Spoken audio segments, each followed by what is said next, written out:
Hello everyone. ఈ వీడియోలో మనం ప్రజెంట్ ఐటీ పరిస్థితి ఎలా ఉంది అనేది మనం ఈ వీడియోలో కంప్లీట్ చేసుకుందాం. ఫ్రెషర్స్ కానీ ఎక్స్పీరియన్స్ కానీ జాబ్ ఓపెనింగ్స్ ఎలా ఉండేవి, ఈ టైంలో నేను రెజ్యూమ్ పెడితే జాబ్ కొట్టగలనా లేదా అనేది మనం ఈ వీడియోలో కంప్లీట్ తెలుసుకుందాం.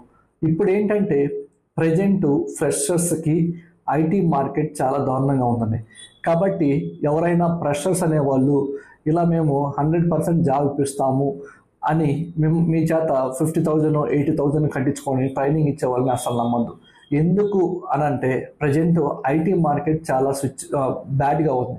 కాబట్టి ట్రైనింగ్ ఒక 30,000 లోపల ఉండేవాళ్ళు అయితే ట్రైనింగ్ కోసం మనీ స్పెండ్ చేయండి, కానీ జాబ్ ఇప్పిస్తాము, జాబ్ కోసం 1 lakh పే చేయండి, 2 lakhs పే చేయండి అంటే మటుకు మీరు దాన్ని బిలీవ్ చేయదు. ఎందుకంటే ప్రజెంట్ ఐటీలో మార్కెట్ ఫ్రెషర్స్కి చాలా దారుణంగా ఉంది. కాబట్టి మేబీ ఫ్యూచర్స్లో మీకు ఖచ్చితంగా జాబ్ వచ్చే ఛాన్సెస్ ఉన్నాయి. కాబట్టి ఈలోపు మీరు నేర్చుకున్న సబ్జెక్ట్ మీద బాగా ఫోకస్ చేయండి, అలా అయితేనే మీకు జాబ్ వస్తుంది.